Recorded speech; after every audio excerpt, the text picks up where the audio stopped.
right, well, thanks all for coming. Obviously, a lot of people are kind of worried about hitting that, so thanks all for committing to what we have here. So we're going to discuss pretty much all things marketplace integrations. I assume some people are already doing marketplaces, some are probably looking to do marketplaces. Obviously, in Australia, you've probably seen there's a wide array of new marketplaces coming. So it's a very interesting topic. Selling on your own website is no longer the only way to sell your products. And we've got obviously three experts here, and I'll introduce them in a moment. So my name is Ben, I work for Intelligent Reach. We help businesses integrate various online channels. Some of those are marketplaces, so please feel free to reach out to myself or any of the panelists who come to work. So first of all, I'd like to welcome Sean. He is the Managing Director of Selling Acoustics, a business he's been running for over 20 years. Selling specialising in theatre, hi-fi audio, and various other electronic products. Then we have Kelly. Kelly is the founder of Private Label Australia and Design Accessories, so she's an experienced eBay and Amazon seller. And last but not least, we have Tom. Tom is the head of e-commerce at Mr. Pullman, a business started by his father many years back until he and his sister took online about 5 years ago. So thank you to the panel for joining us. We'll kick things right off. Simple question: what marketplaces do you currently sell on, and which ones are you best performing?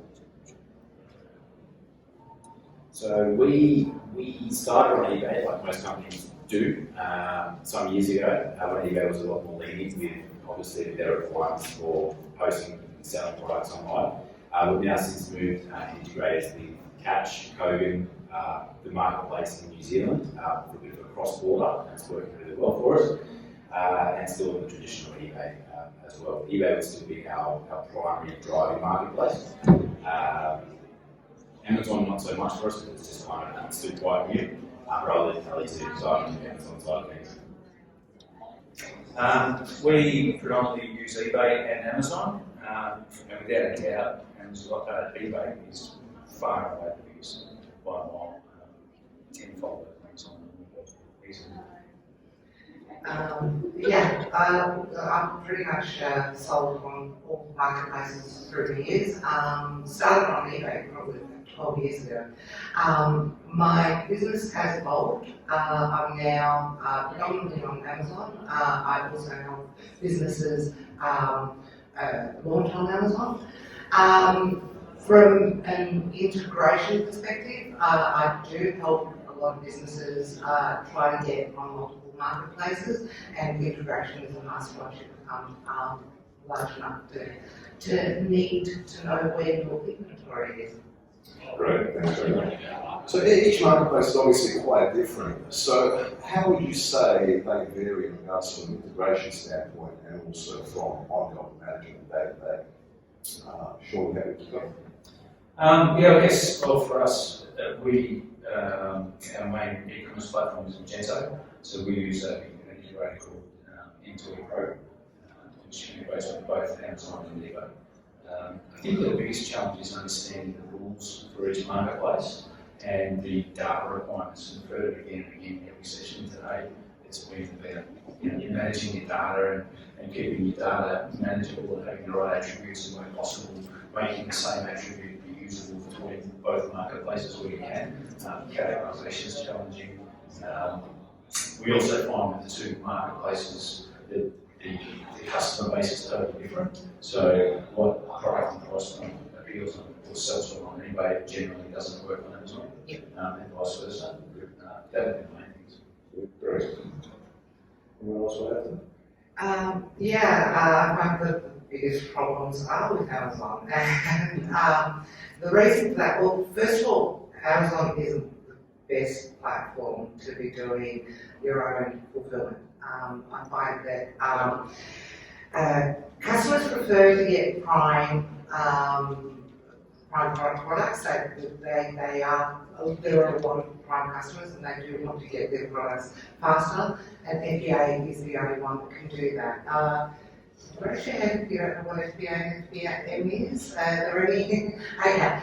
So FBA is fulfilled by Amazon. You essentially send your products to Amazon fulfillment centres, and they do the pick, pack, and shipping themselves, which essentially doesn't need group integration, but it's really hard to find for people that have got multiple marketplaces to assign a certain amount of stock to FBA and send that to Amazon fulfillment centres as a separate amount of their stock, not have it available on other platforms.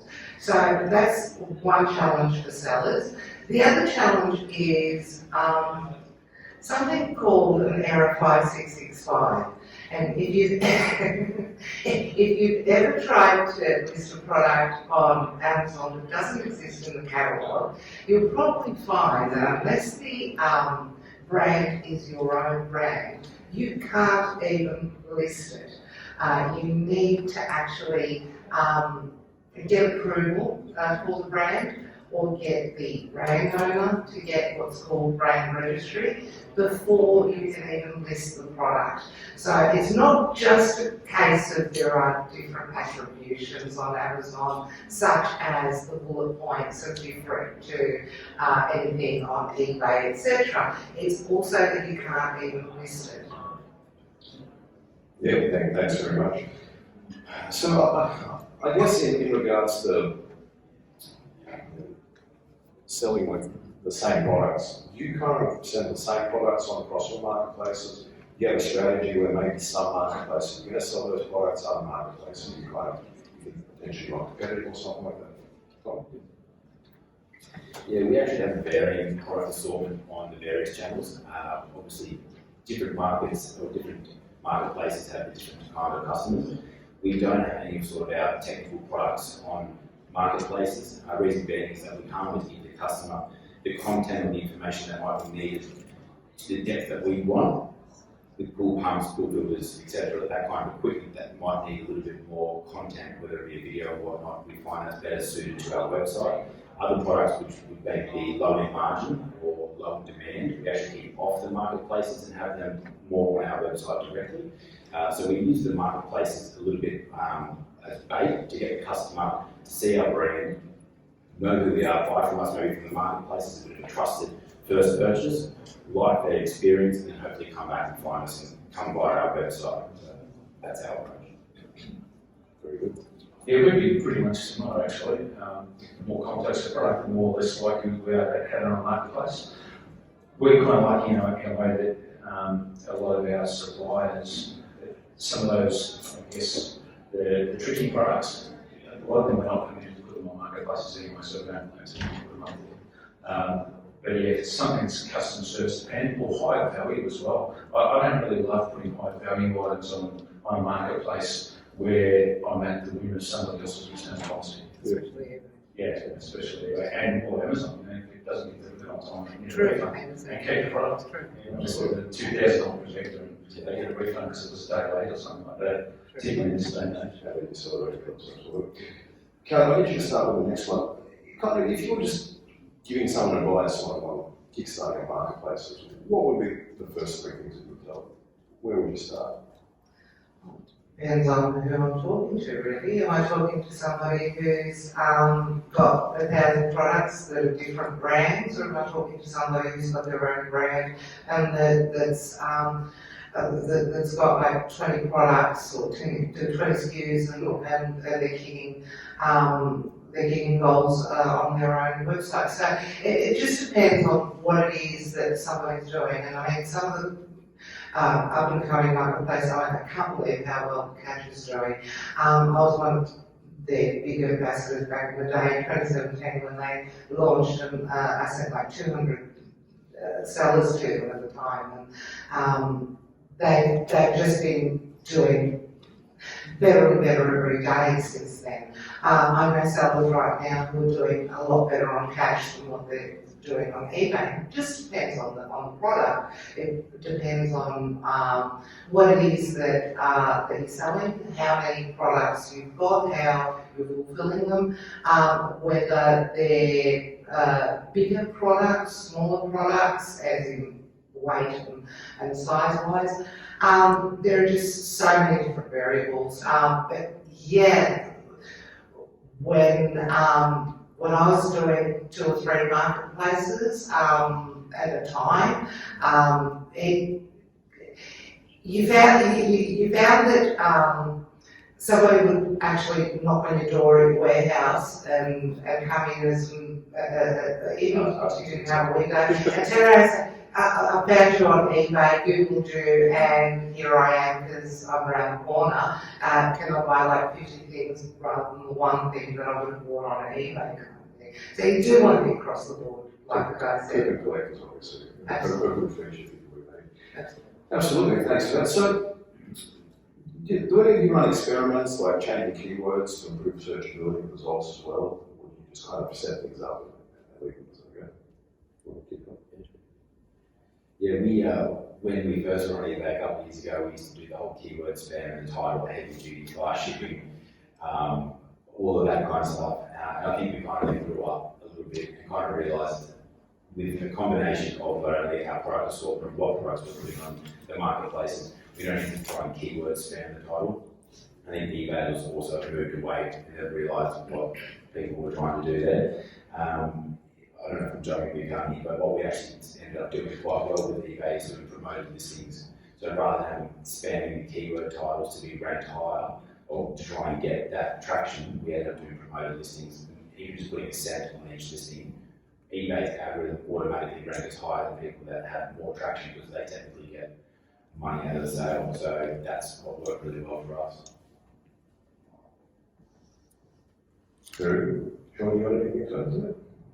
No, we're pretty similar. Years ago, before sponsored listings came out, we would spend a lot of time tweaking keywords and sometimes even bringing one keyword to the start of the title instead of the end of it. Things like that would make a huge difference. And then it kind of stopped, and the algorithm became totally unpredictable, and we just gave up pretty much. But yeah, I agree. The sponsored listings tends to work better. I like CSV files, so I just used to download everything in the CSV file and just upload it somewhere else with a different CSV file and just move the columns across, especially at a time when I had like 2,500 listings going at a time. But the bigger issue is algorithms are different. So you can get a lot of juice from the bullet points on Amazon. You cannot get a lot of juice out of the description on eBay. So it is a good idea if you don't have that many SKUs and you can afford to take the time to actually sit there and change them around, to actually do proper SEO on each one of the marketplaces, and just the same way that you would on your own website. But obviously, if you've got that many products, just be there, just CSV it. It's easy. Yeah, great, thanks very much. Does anyone want to ask a question from the audience at all before we kick on? Sure. With the eBay promoted listings, and actually giving eBay the money, because they are over 20%. We sell it in UK. eBay, some of the advertising promoted listings are 22%. And so is it to the point now with them that it's pointless optimizing the listing, just give them money? Is that the consensus? Yeah, I think it's pretty much getting that way. I did do, going back to what Ben asked about the testing, we did try doing different amounts, and after reading a lot of reviews straight into the websites, I found that, yeah, based on eBay's algorithm, even if you just put 1 cent on that product, eBay's algorithm will pick up that technically it can make more money out of you. And then I actually watched a lot of our listings that dropped, well, we weren't at number one originally organically. The reason being was that we actually changed our whole pricing strategy. We as a business moved away from being the cheapest, and we tried to provide better value to our customers, and hence why we have sold a selected range of products on the marketplaces, depending on what marketplace it was. But we raised our price, so our organic listing of being paid cheapest first, we were nowhere near. Then as soon as I converted it into a promoted listing, which I just encompassed into the new pricing structure that we had, boom, straight back. And it actually give you a lot of analytics around how many clicks, how many conversions, the extra ad spend. I think like it's a couple extra $100, which may sound like a lot to some of you, but in the scale of where we are at as a business, for example, on eBay, I think we have probably close to only 200-300 products, which are our key 200-300 products that are easy, like leaf scoops, pool hoses, that kind of basic accessory kind of stuff. Kind of a little bit less on Amazon, and probably same again with Catch and Kogan, because you just don't have that control over the customer. But going back to the eBay stuff, I think promoting listings is definitely where it's at, but it's more just trial and error, seeing where you fit best with how much you're willing to let go. Very good, thanks. In regards to pricing, we've got clients that sell on various marketplaces in various regions. How do you go about pricing? Do you have the same pricing strategy across all the marketplaces, the same as your website, or do you find you kind of alter it based on where you're selling? Sure. We absolutely have the same across all marketplaces. We did experiment years ago with a little bit cheaper on the website because the website doesn't have fees, but it does have all your Google AdWords and all that sort of stuff, so it basically has fees. And it just makes it so much easier from a customer service perspective. You're not feeling it arguments of, oh, you ripped me off because I bought this on eBay and now I've found it on the website $5 cheaper. And, our strategy has always been to be the cheapest amongst our competitors. We're kind of reviewing that strategy now because it's just becoming ever increasing race to the bottom in price. So it's about trying to find either a better service or a better product. But yeah, we're very consistent with our prices. Excellent. Kevin, I've got one for you. So, lately there's been a lot of new marketplaces popping up. Obviously you mentioned Catch, and that was going back some time ago. Catch was probably like the second main one. Third. Now you've got Code, you've got Catch, you've got marketplaces coming up. What's your view on all these marketplaces popping up? Where do you think it's going?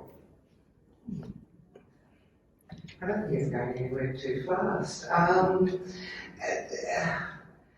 Amazon came here, and when they did, we thought that it was going to blow up and it was going to take over the whole market in Australia, etc.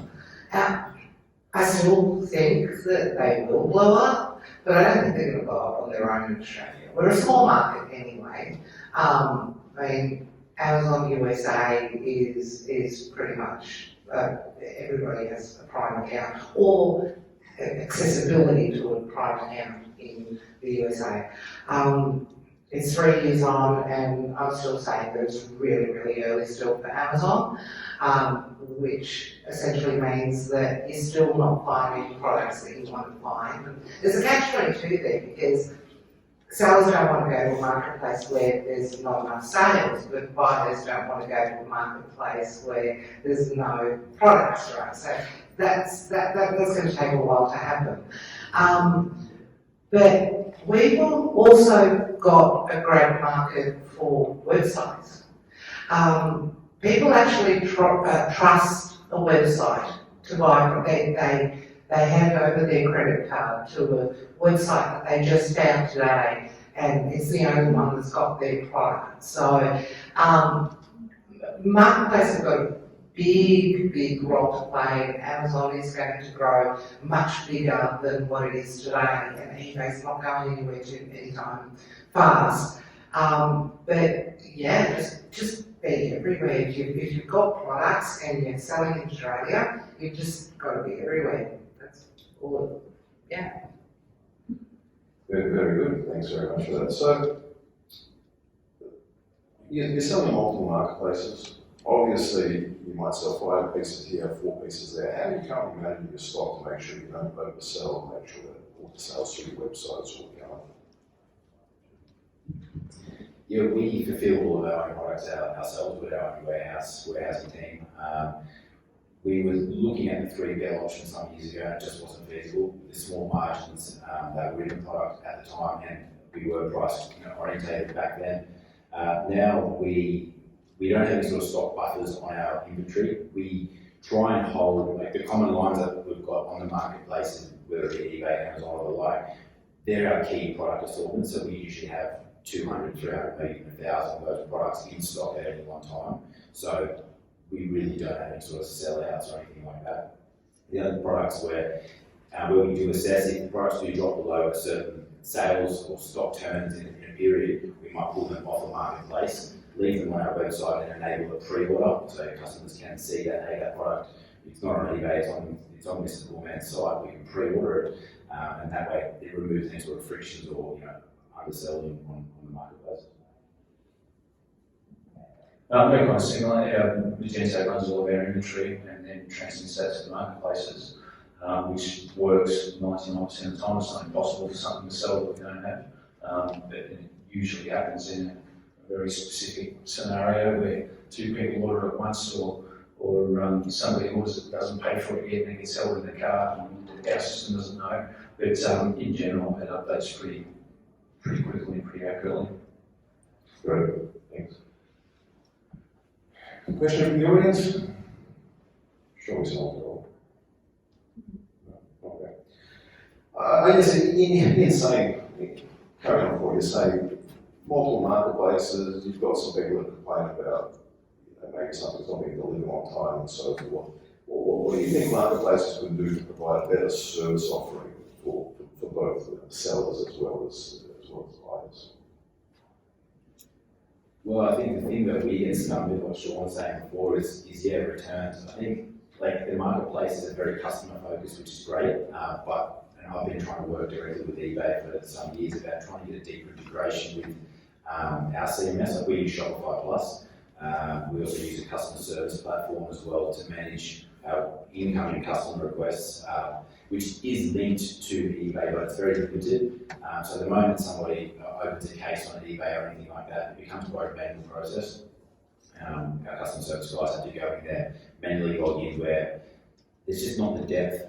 We can't have that customer engagement or like the level that we want to be communicating with them about that issue. So that's kind of what I've been pushing forward a lot more with them. Yet to be, I guess, any sort of improvements. Yeah, we should work for the same company. Exactly the same problem. I think what marketplaces could do is make the returns and the problem aspect of it less adversarial. Right? So because they're trying to automate and make it pleasant for the customer, because we've got common technical products, and whether it be electronics and things that are connected up the right way, and I would say 9 out of 10, let's call them customer complaints, of user error or not being used correctly. They're not actually faulty products. And then the other 1 out of 10, more often than not, is they're poor quality. So we get a lot of returns back that have got nothing wrong with them because the process has been automatically handled or hard to. eBay is doing everything they can for you to not contact your customer, and that makes it harder to fix a problem that could be fixed in a 2-minute phone call. That's the challenge I have. Yeah, great. I totally agree. I have nothing to say. It's just about customer service. But that's where having a really strong brand being across the board and knowing that people can actually Google you, and perhaps even starting with some inserts that you put on in every single product that leaves from eBay or anywhere else where they don't go to eBay for customer service, they actually give you a call. Very good. So in regards to kind of your source of truth, you mainly use your website as your source of truth. Do you have some alternative PIM solution? Are you bringing potentially some CSV files to add to that? Or is everything mainly just being taken from the website? Sure, happy to. Pretty much from the website. Every bit of information we have goes to the web, otherwise we probably shouldn't have that information. So yeah, it's the website. Any supplementary data? No, not really. Every now and then suppliers might have downloads and things like that, but usually we have a link to that from your website as well. All agree? All the same page. Surely someone's come up with a question. Very good. For a business that's starting out, like we've started out with eBay, we've been on eBay for years, but just dabbling. We got serious last year. The next step we plan is to start our own website, because we're in a niche market and everybody's demanding that we do that. But beyond that, where do you see, what's the best marketplace maybe? Once you're really well established on eBay, you've got your own website, is there anywhere next Well, I need to get off there and hand it over to you. So, I mean, from what we found, obviously eBay is still the strongest marketplace in Australia, going really well. But then Catch has done really well. I mean, they did well before, but then once they got bought out, they really kind of upped the ante. But what do you sell? Classic car parts. Okay, obviously eBay is fantastic for that. Other marketplaces, I mean, Kogan has really picked up as well, especially during COVID, really strong on that. I mean, some of them marketplaces, car parts, some marketplaces don't accept them, but you know, my deal is really coming up in leaps and bounds, and obviously IPO recently. There's several new marketplaces currently being built out. Bunnings, I think, is going to be very good once they expand their range. They've obviously got a strong brand, so people trust them. I agree. Yeah, I agree with what Ben said. We've looked at Catch quite closely. I feel Kogan is good, but Kogan is still quite price orientated, so it doesn't align with where we're trying to go as a business with pricing.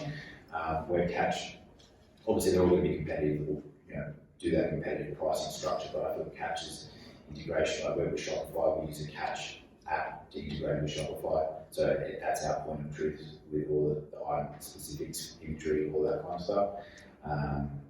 Yeah, Kogan is still a bit of a new one for us. It's only been the last 6 months, and we don't require the depth of integration area, so we're kind of just steering away from that for the moment. We're plugged in, but we're not really giving it much love.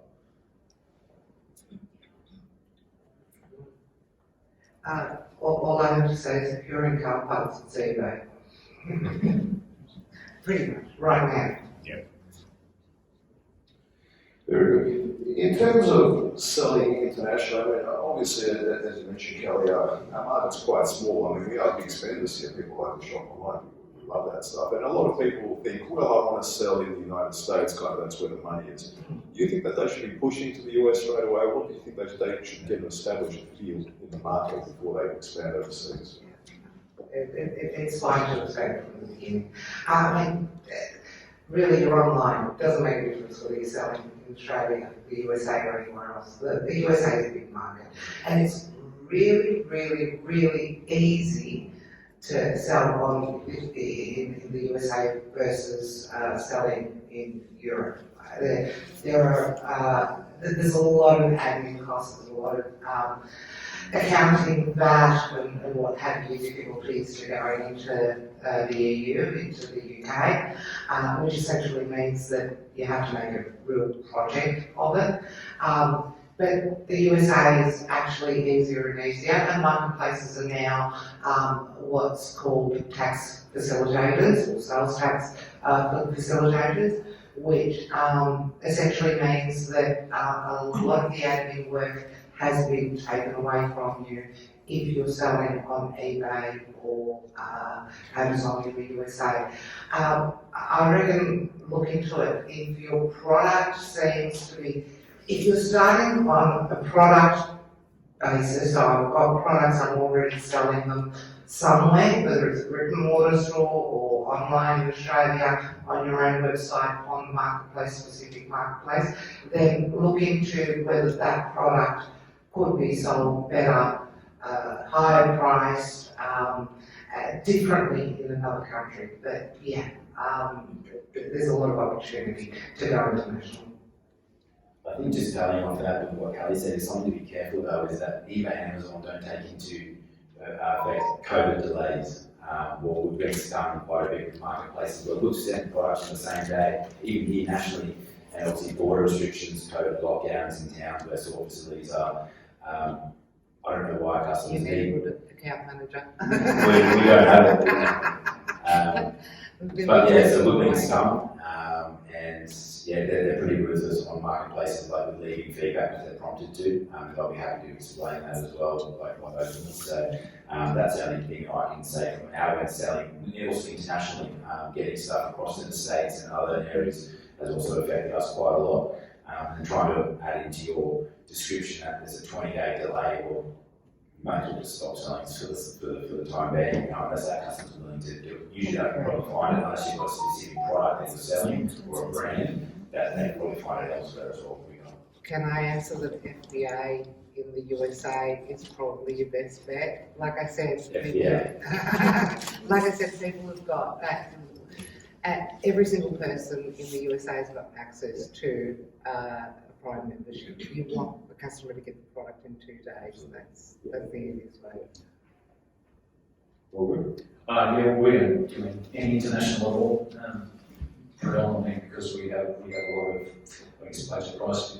$40 TV bracket's going to cost $100 a ship to America. It just doesn't make sense.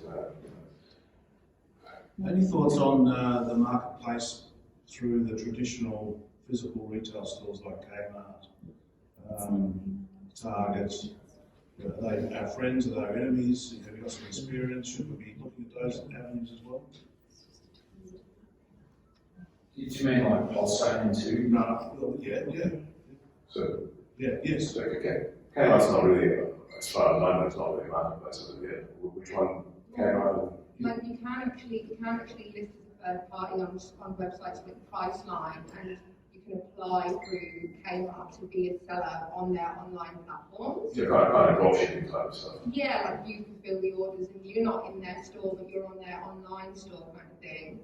Okay. Yeah. Any thoughts on that? I think we should be looking at those kind of marketplaces.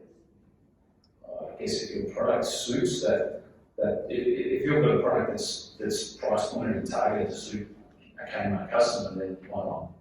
An example is we sell into the US, but we tried Walmart with very limited success, but we just wonder what's going on in Australia and in that sort of marketplace. So there are some amazing SEO tools on the market. I use a really, really cheap one because I'm by no means an SEO expert. It was suggested if anybody's interested. So all you need to do is essentially look at your keywords in Australia and what the pages are that come up first on Google. And that will pretty much tell you, because 9 times out of 10, it's a marketplace or it's a product on somebody's website. Now, what you'll say that Kmart is actually operating as a marketplace, I am not aware of it, and I'd ask you guys to take a look and see whether what you're looking at is that Kmart does take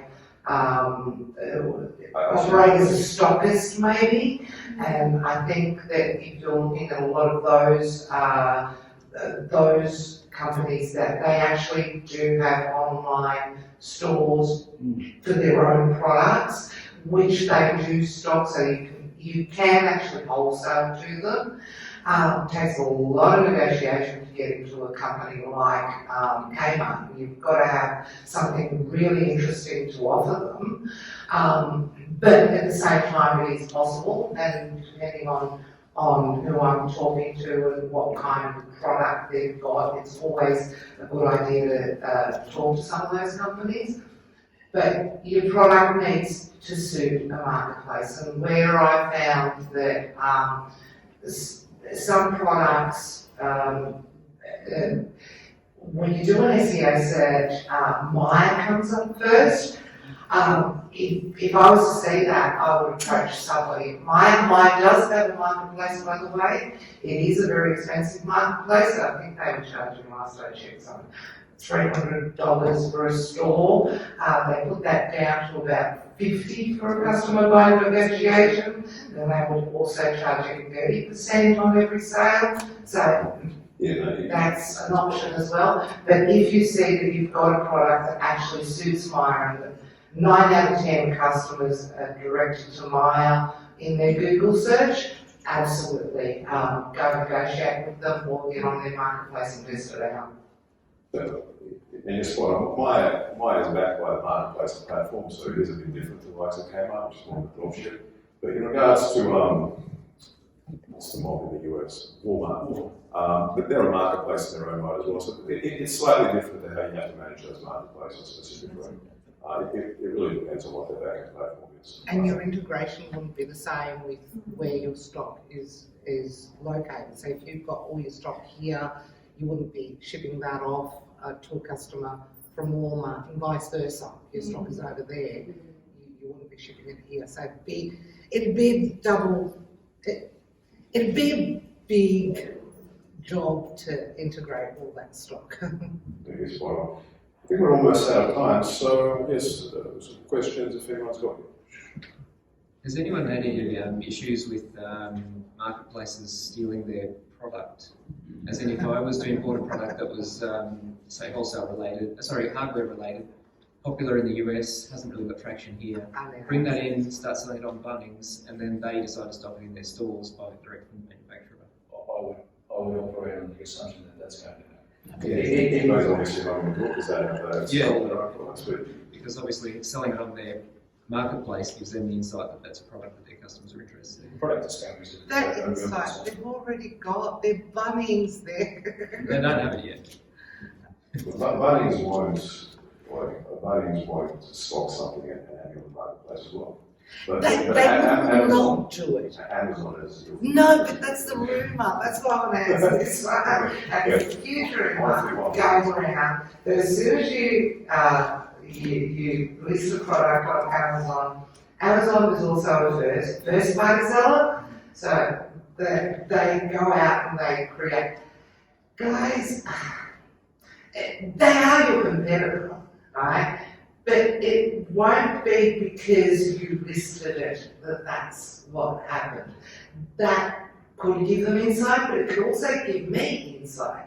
So the tools the software tools that I have available give me the data to know exactly how much you're selling, how many units you're selling, what your revenue is, on every single product that you list on a marketplace like Amazon. There is software that already does it. Amazon is not the unique marketplace that has that data at their disposal and nobody else does. So, yes, look at them as a competitor, but no worse than me. Yes, look at them as a better competitor because they've got more money to spend to crush you. But it's not because of the data, it's not because you've listed the product. They're a competitor in their own right. Sorry, go on. What's the strategy to drive your customer from the marketplaces to your website?